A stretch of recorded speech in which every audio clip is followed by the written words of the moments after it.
الحمد لله رب العالمين والصلاة والسلام على سيد الأنبياء والمرسلين وعلى آله وأصحابه أجمعين أما بعد فأعوذ بالله من الشيطان الرجيم بسم الله الرحمن الرحيم عسى أن تكرهوا شيئا وهو خير لكم وعسى أن تحبوا شيئا وهو شر لكم والله يعلم وأنتم لا تعلمون صدق الله العلي العظيم وصدق رسوله النبي الأمين المختار الكريم الرؤوف الرحيم. انتہائی احترام و عقیدت کے ساتھ حضور سید المرسلین خاتم الانبیاء شفیع المذنبین رحمۃ للعالمین صلی اللہ تعالی علیہ وآلہ واصحابہ وبارک وسلم کی بارگاہ میں اپنی غلامی کا ثبوت دیں اور جس طریقے سے میں پڑھا ہوں میرے ساتھ مل کر باادب بآواز بلند نذران محبت پیش کریں. الصلاة والسلام علیک یا رسول اللہ، الصلاة والسلام علیک یا حبیب اللہ، الصلاة والسلام علیک یا نبی اللہ وعلى آلك وأصحابك يا نور الله صلى الله تعالى عليه وسلم. دوستان محترم، میں نے قرآن مجید سے سورہ بقرہ کی آیت کا ایک حصہ آپ کے سامنے پڑھا ہے. اللہ رب العزت ارشاد فرماتا ہے عسیٰ ان تکرہوا شیئا وہو خیر لکم، اور قریب ہے کہ کوئی بات تمہیں بری لگے، وہو خیر لکم، اور وہ تمہارے حق میں بہتر ہو. وَعَسَىٰ أَن تُحِبُّوا شَيْئًا وَهُوَ شَرٌّ لَكُمْ، اور قریب ہے کہ کوئی بات تمہیں پسند آئے اور وہ تمہارے حق میں بری ہو. وَاللَّهُ يَعْلَمُ وَأَنْتُمْ لَا تَعْلَمُونَ، اور اللہ جانتا ہے اور تم نہیں جانتے. زندگی میں دین ہو یا دنیا ہو، ہر مقام پر انسان کی زندگی میں بعض معاملات ایسے سامنے آتے ہیں کہ جن کو انسان اپنے لیے پسند نہیں کرتا کہ میرے ساتھ یہ کیوں ہو گیا، یہ نہیں ہونا چاہیے تھا. اللہ تعالیٰ ارشاد فرماتا ہے کہ ایمان والوں کو اس بات پر یقین رکھنا چاہیے کہ ہو سکتا ہے کہ تم کسی چیز کو ناپسند کرو اور وہی تمہارے حق میں بہتر ہو، اور کبھی یوں بھی ہوتا ہے کہ ہم کسی چیز کو پسند کرتے ہیں کہ یہ چیز ہمیں ملنی چاہیے یا ہماری طلب کے موافق، ہماری مرضی کے موافق یہ کام اتنا جلدی ہو جانا چاہیے، لیکن وہ نہیں ہوتا. اللہ تعالیٰ فرماتا ہے ایمان والوں اس پر یقین رکھو، جس چیز کو تم پسند کرتے ہو سکتا ہے کہ وہ تمہارے حق میں بری ہو. اور اب یہ کہ ہم جس کو پسند کریں اور وہ ہمارے حق میں بری ہو، یا جس کو ہم ناپسند کریں اور وہی ہمارے حق میں بہتر ہو، یہ ہمیں کیسے پتا چلے گا؟ اللہ تعالیٰ فرماتا واللہ یعلم وانتم لا تعلمون، اللہ جانتا ہے اور تم نہیں جانتے. تو اس کا آسان فیصلہ بس یہ ہے کہ مومن اللہ کے فرمان کے سامنے اپنی پسند اور ناپسند کو دخل نہ دے. مومن اللہ و رسول کے فرمان کے سامنے اپنی پسند اور ناپسند کو دخل نہ دے۔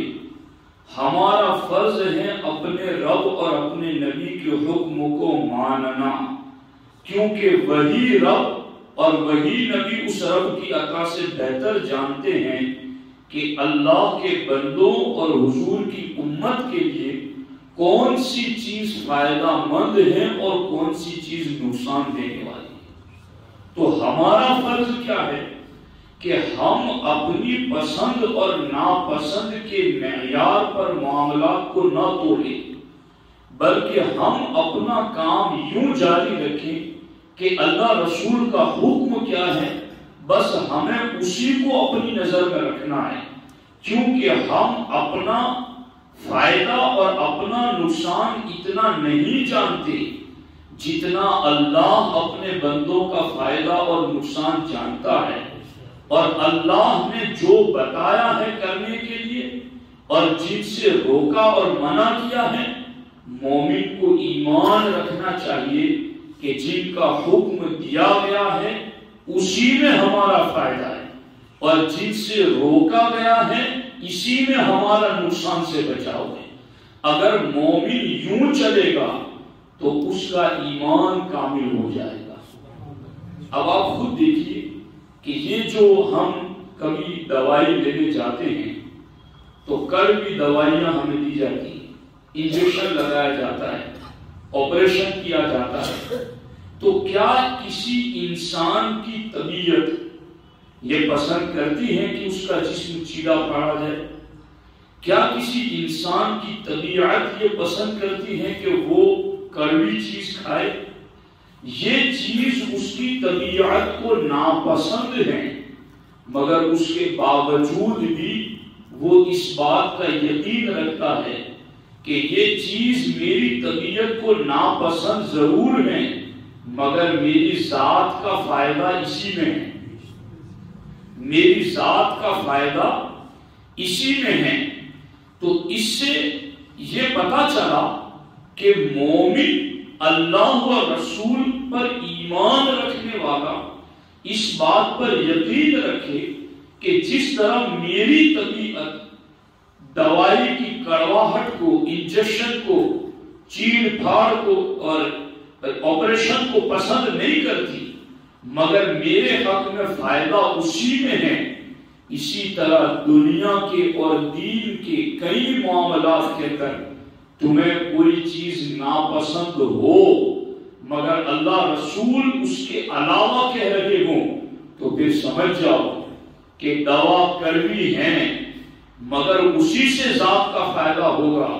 اسی طرح اللہ رسول کا حکم بظاہر چند گھڑیوں کے لیے طبیعت پر ناگوار ضرور گزرے مگر یقین رکھو اسی میں ہماری ذات کا دنیا میں بھی بھلا ہے اور آخرت میں بھی بھلا ہے۔ آپ اس کو اچھی طرح سے سمجھ سکتے ہیں۔ ایک بچہ ہے،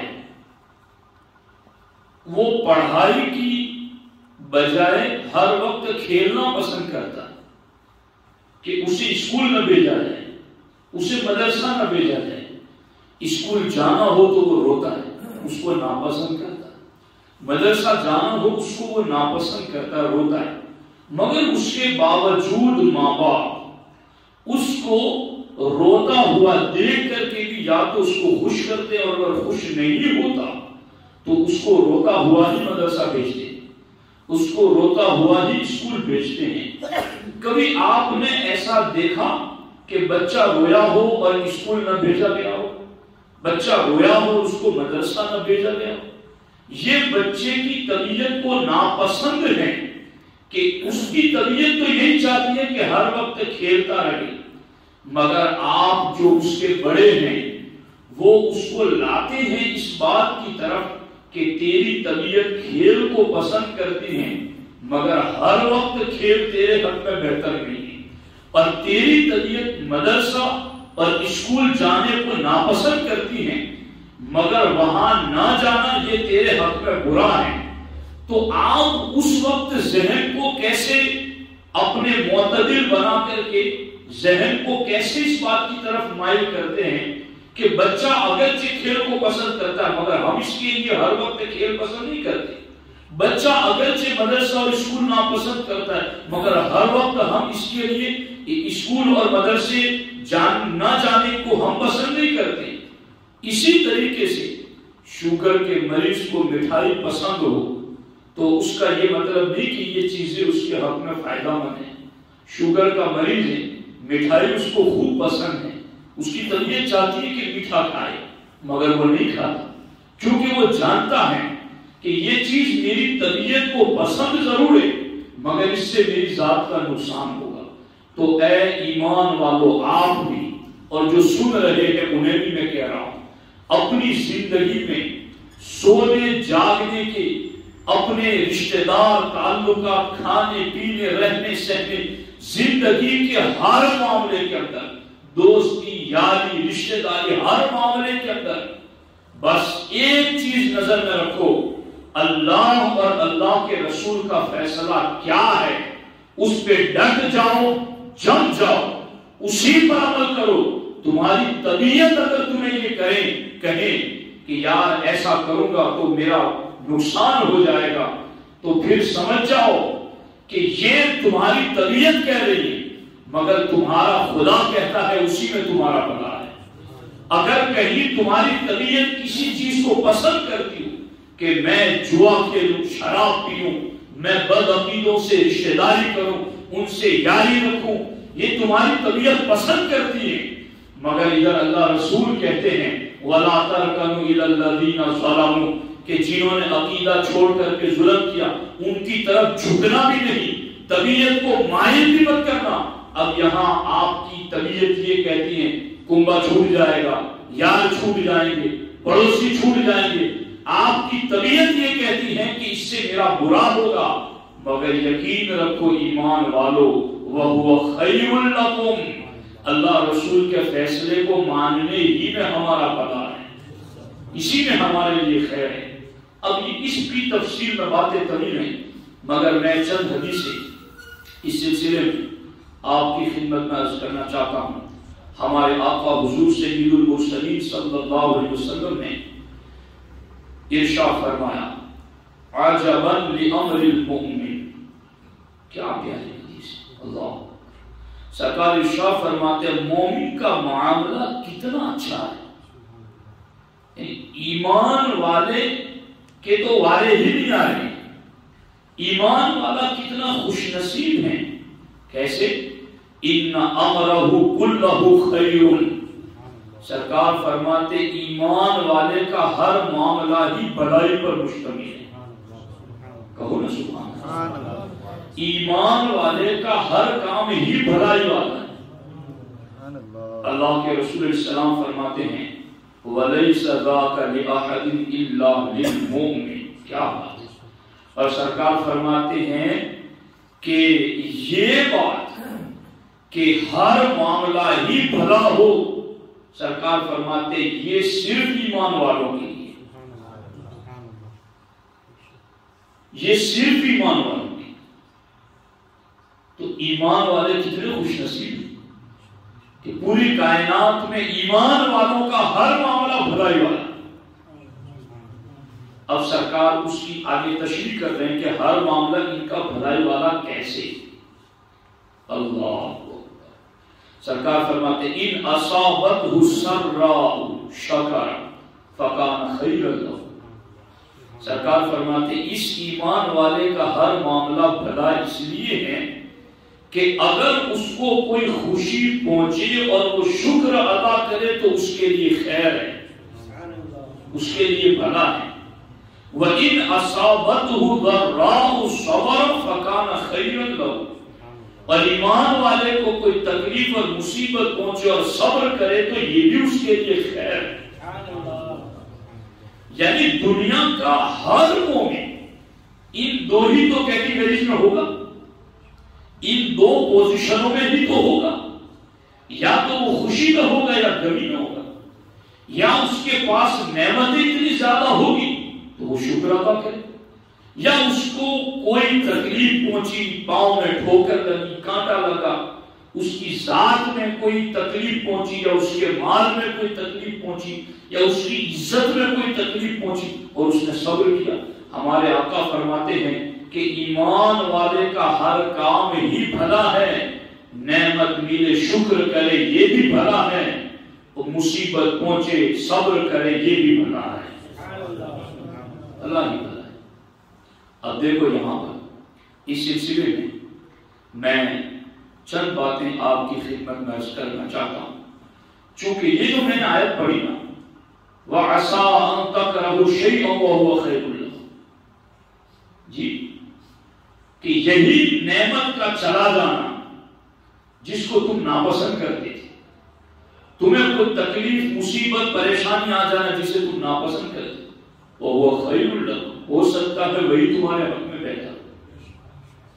وَعَسَىٰ أَن تُحِبُّوا شَيْئًا وَهُوَ شَرٌّ لَكُمْ، اور تم مال کو زیادہ چاہتے تھے، تم اور بھی باقی چیزوں کو زیادہ چاہتے تھے اور اللہ نے نہیں دی.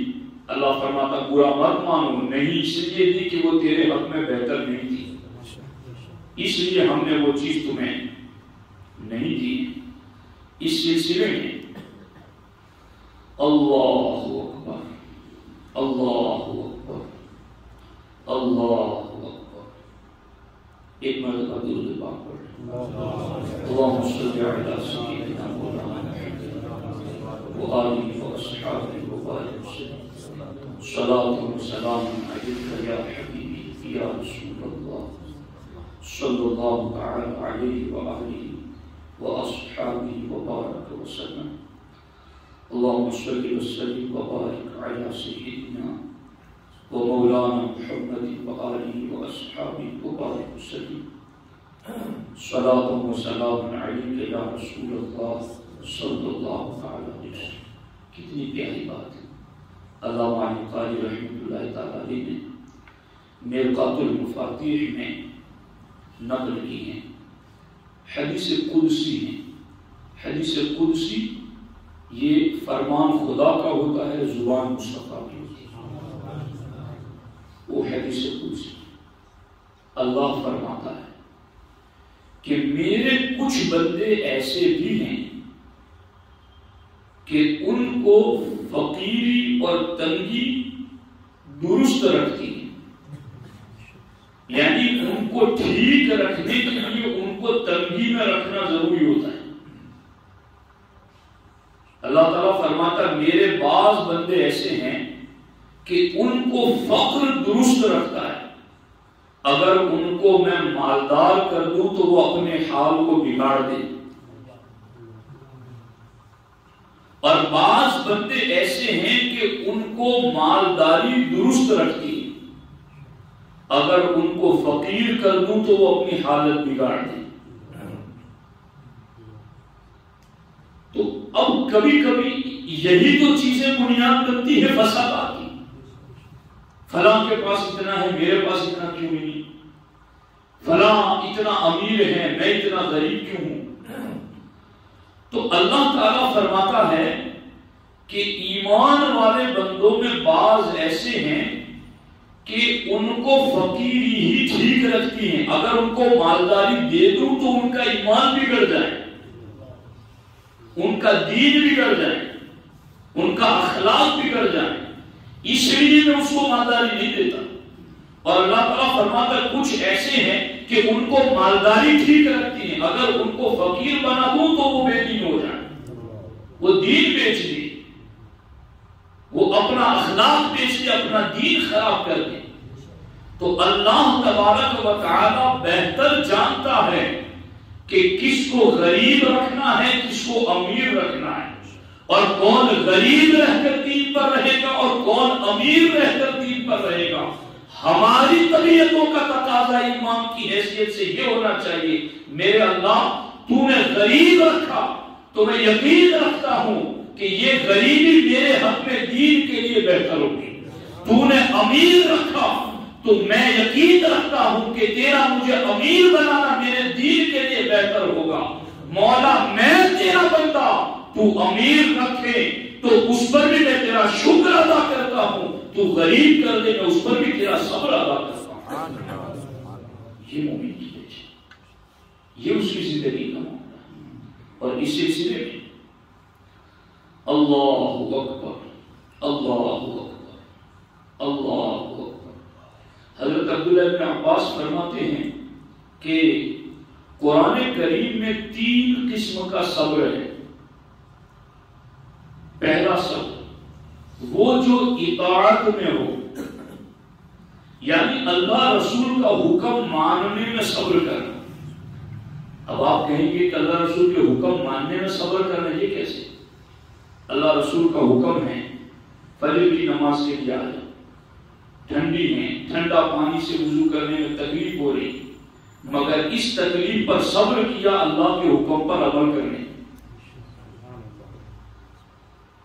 اسی طرح سے زندگی کا کوئی بھی معاملہ، کھانے پینے سے لے کر تعلقات رشتہ داریاں بنانے میں، ہر جگہ آپ کو اللہ کے حکم پر عمل کرنا ہوا اور آپ کو لگا کہ تکلیف پہنچی، رشتہ ٹوٹ جائے گا، دوست چھوٹ جائے گا، روزی آمدنی کم ہو جائے گی، عزت کم ہو جائے گی، اللہ اور رسول کے حکم پر عمل کرنے میں تکلیف پہنچ رہی ہے اور آپ صبر کر رہے ہیں، تو حضرت عبداللہ ابن عباس فرماتے ہیں ایسے بندے کو اللہ جنت میں 300 درجے عطا فرمائے۔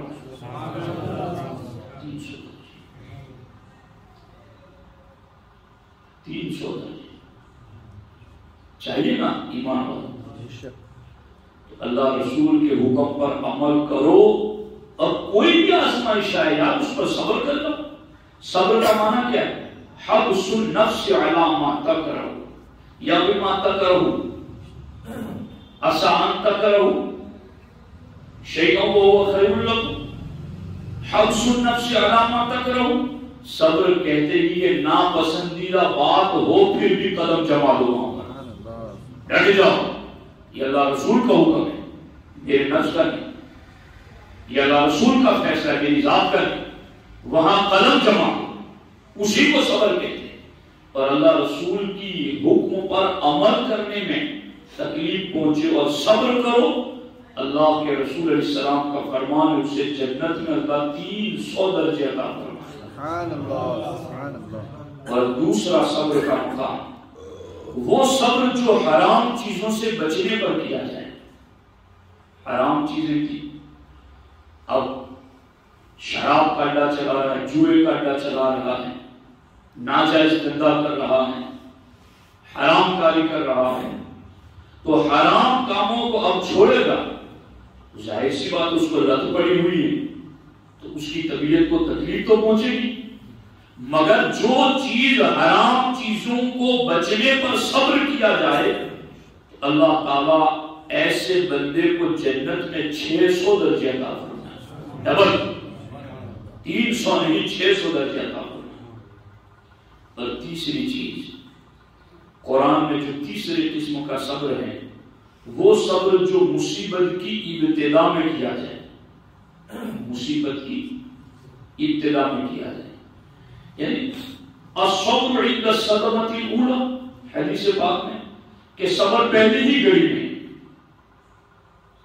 یعنی ایک ہے کہ کسی کا کوئی فوت ہو گیا، کسی کا مال چھین گیا، کوئی چیز، اب اس وقت خوب رویا پیٹا اور زبان سے ناراضگی کے جملے نکالے اور شریعت کے خلاف جذب و فضا کیا، اب پھر 2 دن 5-10 دن کے بعد اب کہتا ہے کہ اب میں صبر کر رہا ہوں، تو یہ صبر نہیں، صبر وہی ہے جو مصیبت پہنچے اسی وقت صبر کیا ہے،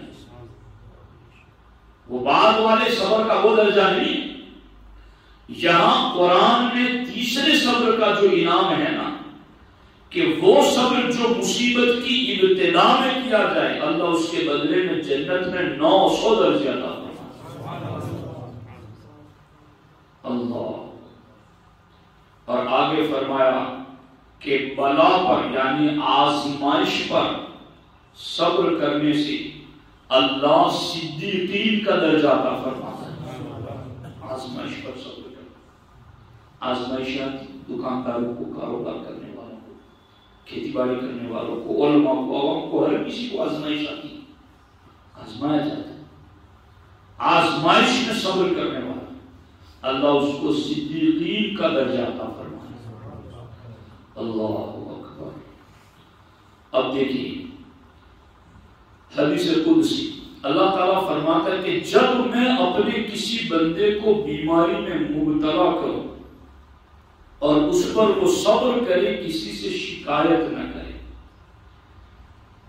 شکایت یعنی اپنی زبان سے ایسے لفظ نہ بولے کہ جو اللہ کی مرضی کے خلاف ہو، کہ مجھے یہ بیماری کیوں دے دی، کیا میں نے کون سا گناہ کیا تھا، میں کون سا بدکار اور مجرم ہوں کہ مجھ پر یہ بیماری آ گئی۔ کوئی بے صبری کا جملہ زبان سے نہ بولے تو اللہ تعالیٰ فرماتا ہے اب دو صورتیں ہیں، یا تو میں اس کو ٹھیک کر کے شفا دے دوں گا، یا میں اس کو اس بیماری میں موت دے دوں گا۔ اللہ تعالیٰ فرماتا ہے اگر بندے کو بیماری میں نے مبتلا کیا اور اس بندے نے صبر کرتے ہوئے کسی سے کوئی شکایت نہیں کی، اگر اس کو شفا دینا مجھے منظور ہوا تو میں اس کو گوشت کو اچھے گوشت سے، اس کے خون کو اچھے خون سے بدل دوں گا، اور میں اس کو ایسی شفا دوں گا کہ اس کے نامہ اعمال میں ایک بھی گناہ نہیں رہنے دوں گا۔ یعنی وہ بیماری سے نکلے گا تو دھلا صاف ہو کر کے نکلے گا، وہ بیماری اس کے گناہوں کا کفارہ بن جائے گا۔ اور اللہ تعالیٰ فرماتا ہے اور اگر میں اس بیماری میں اس کو اٹھا لوں، اور اس نے بیماری میں صبر کیا تھا، شکوہ شکایت نہیں کیا تھا، اور اس بیماری میں اگر میں اس کو اٹھا لوں تو میری رحمت کاملہ اس کو اپنے سائے میں جگہ دے دیتی ہے، میں اپنی رحمت کو اس کو ڈھانپ لیتا ہوں۔ تو کتنی خوبیاں ہیں ایمان والے کے لیے کہ وہ اللہ کی شکایت کیوں کرے، وہ اپنے مالک کی شکایت کیوں کرے، صبر کرے۔ اگر شفا مل گئی تو گناہ سے پاک، اگر موت آ گئی تو رب کی رحمت کا سایہ مل گیا۔ کتنا بڑا ہے۔ اب دونوں میں سے کوئی بھی چیز تو میرے آپ کی اختیار میں نہیں، یعنی خود بخود ٹھیک ہو جانا ہے میرے آپ کی اختیار میں، یعنی میرے آپ کے بس میں ہے کہ خود بخود ٹھیک ہو جائے، یا میرے آپ کے بس میں ہے کہ خود بخود مر جائے۔ یہ دونوں چیزیں اللہ کی مرضی اور اللہ کے فیصلے پر ہے۔ اب ان دونوں چیزوں میں ہمیں تو اللہ کی رضا پر راضی رہنا ہے اور صبر کرنا ہے۔ اب صبر کیا، ٹھیک ہو گیا تو گناہ سے پاک، اور اگر انتقال کر گیا تو اللہ کی رحمت کا سایہ، رحمت ہی رحمت اس بندے کی۔ اللہ اکبر، اللہ اکبر، اللہ اکبر۔ بس یہ ایک آخری روایت عرض کر کے گفتگو ختم کرتا ہوں۔ سیدنا امام ابو القاسم عبد الکریم بن حوازن القشیری رضی اللہ تعالیٰ عنہ رسالہ قشیریہ میں لکھتے ہیں کہ ایک بزرگ فرماتے ہیں کہ میں نے ایک شخص کو دیکھا کہ وہ طواف کعبہ کے بعد جیب سے کاغذ کا ٹکڑا نکال کر پڑھتا ہے اور چلا جاتا ہے۔ طواف کرتا ہے تو جیب سے ٹکڑا نکالتا ہے، پڑھتا ہے اور پھر چلا جاتا ہے۔ کئی دن تک میں نے اس کو اسی حالت میں دیکھا۔ پھر ایک دن اس کا انتقال ہو گیا تو میں نے اس کی جیب سے کاغذ نکال کر دیکھا تو اس پر لکھا ہوا تھا قرآن کی آیت وَاصْبِرْ لِحُکْمِ رَبِّكَ فَإِنَّكَ بِأَعْیُنِنَا، اے محبوب تم اپنے رب کے حکم پر صبر کرتے رہو، بے شک تم ہماری حفاظت میں ہو، تم ہماری نگہداشت میں ہو۔ تو یہ چیزیں ہیں کہ مومن حضرت سیدنا فتح موسیٰ علیہ الرحمہ کی زوجہ محترمہ، ان کا پاؤں پھسلا اور ان کا ناخن ٹوٹ گیا تو وہ مسکرانے لگی۔ تو کسی نے پوچھا کہ آپ کو درد نہیں ہو رہا ہے؟ انہوں نے کہا اس درد پر صبر ملنے والا جو انعام ہے نا، اس انعام نے میرے درد کی تلخی کو دور کر دیا۔ چونکہ میری نظر درد سے زیادہ درد پر، میری نگاہ درد سے زیادہ درد پر ملنے والے انعام پر ہے کہ درد پر صبر کروں گی تو انعام کتنا بڑا ملے گا۔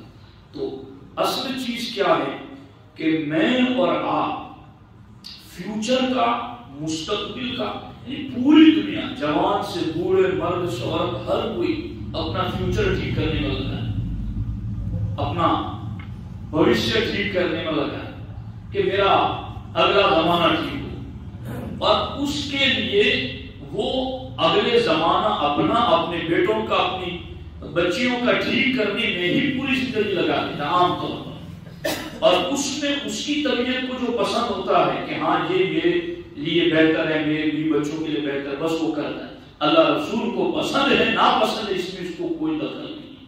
تو یاد رکھنا یہ چیز ایمان کے ناقص ہونے کی علامت ہے۔ اللہ نے فرمایا تمہیں پتہ نہیں کہ جس چیز کو تم پسند کرتے ہو وہ تمہارے حق میں بری ہے، تمہیں نہیں معلوم کہ جس چیز کو تم ناپسند کرتے ہو وہی تمہارے حق میں بہتر ہے۔ بس یقین رکھو اللہ جانتا ہے اور تم نہیں جانتے۔ اللہ نے جو کہا ہے وہ کرو، یہی تمہارے حق میں بہتر ہے، اور جن سے روکا ہے اس سے رک جاؤ، یہی تمہارے حق میں بہتر ہے۔ بس ان چیزوں پر ایمان رکھنا چاہیے۔ اللہ کریم مجھے آپ کو سب کو عمل کی توفیق عطا فرمائے۔ السلام علیکم۔